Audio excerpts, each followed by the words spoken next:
Melania Trump, former First Lady and the only Slovenian you can name off the top of your head. Well, we don't see a lot of Melania, but she's also been on a media tour this week. Fox News, social media. She's out there because she's a supportive wife who believes in her husband's America First. I'm f***ing with you. She has a book to sell. We actually have a copy here. Yeah, this is it. This is her book. I want to read you a quick passage just to give you a feel for it. This is real. Did you hear about the epic roast that made Trump lose his cool? Jordan Klepper, the comedy champ, just took a swing at Melania's new book, and boy, did it hit a nerve. Trump's reaction? Let's just say he's not laughing. He's demanding an apology faster than Melania can say, "I really don't care." Do you? As Donald prepared to go down to his office on Wednesday morning, he and I had a private moment. "Congratulations," I said. "What an achievement. All those other people. And you won." Would you have married Donald Trump if you had a crystal ball that said he would be president? That's a interesting question. I gotta wipe away a tear on that one. That is a heartwarming moment that definitely wasn't created by ChatGPT. Stick around to see how this David versus Goliath comedy battle unfolds. Jordan Klepper, the comedy king with a microphone for a scepter, decided to take on Melania Trump's new book, and boy did he go to town on it. Picture this: Klepper, armed with nothing but his quick wit, flipping through Our Journey Together, Melania's fancy picture book of White House memories. Now, you might think a book about life in the White House would be exciting, but according to Klepper, it's about as thrilling as watching paint dry. Actually, he had to apologize to the paint. He doesn't sleep much. He does, of course. Does he wear needs to. pajamas? No. No. What does he wear when he sleeps, Melania? Well, one of the things she... Oh. But maybe hearing about Donald Trump's bedtime routine from Melania doesn't get your engines revving. Fortunately, the campaign also brought out someone for the ladies. Former senior advisor to President Trump, Stephen Miller. Melania says, "You are naked in bed." And he says, "And you are the First Lady. Good luck." That's unfair to paint, he quipped. At least paint has some depth. Ouch! Talk about a burn hotter than Trump's spray tan. But wait, there's more. Klepper suggested the book should come with a free pillow. Aw, how thoughtful, right? Wrong. He said it wasn't for comfort, but to muffle your screams of boredom. Can you imagine? People in bookstores, faces buried in pillows, muffled screams echoing through the aisle. Now that's a mental image. Klepper wasn't done yet. He wondered if maybe ChatGPT wrote the book because even AI would struggle to make Melania interesting. I mean, who knew artificial intelligence could be so artificial? He even threw in a zinger about Melania's infamous jacket, joking, "I thought it was called I Really Don't Care. Do you?" The audience ate it up like it was the last slice of pizza at a late-night comedy writers meeting. As Klepper delivered punchline after punchline, the crowd howled with laughter. It was like watching a comedy heavyweight match, with Klepper in one corner and Melania's book in the other. Spoiler alert, the book didn't stand a chance. Donald Trump has been flying around the country with far-right internet troll Laura Loomer, a 9/11 conspiracy theorist who Trump brought to a 9/11 ceremony yesterday. And if you want an idea of just how extreme Loomer is, Marjorie Taylor Greene is calling her out for being racist. I didn't even know there was a level of racist above Marjorie Taylor Greene.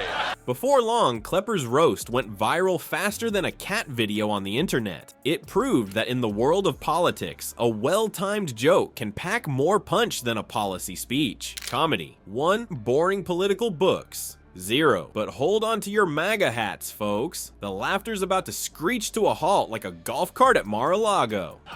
Joe Biden was at an event honoring the first responders on September 11th. And several people at the event were wearing Trump shirts, which frankly is a cool thing about America. Want my autograph? Hell no. You know my name. Come on. I ain't going that far. Joe Biden not only didn't throw anybody out a window, he approached a man wearing a Trump hat, and the two of them kind of hit it off. Trump's reaction to this comedic takedown? Let's just say it's more explosive than his Twitter feed after a Diet Coke binge. But that's a story for another punchline. Think you've seen Trump mad before? Ha, that was just the appetizer. Now it's time for the main course, and let me tell you, it's spicier than a bucket of KFC doused in hot sauce. What could make the former commander-in-chief lose his cool faster than you can say kafef? Stick around, folks. This is where the rubber meets the road and promptly bursts into flames. So Trump's reaction to Klepper's roast, it was more explosive than a badly cooked microwave burrito. The orange one took to Truth Social, his favorite digital playground for presidential pouting, and boy did he pout in a caps lock filled rant that would make your grandmother ask if her keyboard was broken. Trump called Klepper a no talent hack and demanded an apology. Yes, the government is all powerful, but also not powerful enough, which is why Trump recently called for police to have a little purge to deal with rising crime. Yeah. That's the first one I'm getting on Cop Purge Day. Okay. Litter bugs. Yeah. Yeah. You'd be supportive of like cops and vigilantes taking Right. up that purge hour. Yes. Oh, purge. You're pedophile? Pedophile So purge. for an hour, the cops can do 1 whatever they hour, want. it's the running of the pedophiles and the litter We bugs. can't do it too. I'd Sign love up. to be a part of that. Sign up. You're sort of pitching an unconstitutional rumspringa. But here's the thing, Trump's meltdown only added fuel to the comedy fire. What started as a simple roast turned into a full-blown political spectacle. It was like watching a reality TV show, except the star was a former president and the plot was written by a bunch of comedians high on Red Bull, and social media exploded faster than Trump's ego. Memes and jokes about his thin skin and fragile ego spread like wildfire. People were having a field day. It was like Christmas came early for internet trolls. Even your tech-challenged uncle was sharing memes on Facebook. That's how you know it's big. Meanwhile, political pundits were scratching their heads, wondering if this could be the straw that breaks the MAGA camel's back. They were asking the big questions. Could a comedian with a microphone really be Trump's kryptonite? Is laughter the secret weapon Democrats have been searching for? In the end, Trump's reaction backfired worse than a Model T Ford. It gave Klepper more material to work with than a craft store during a scrapbooking convention. The comedian went from roasting a book to roasting a whole Trump BBQ. Talk about a promotion.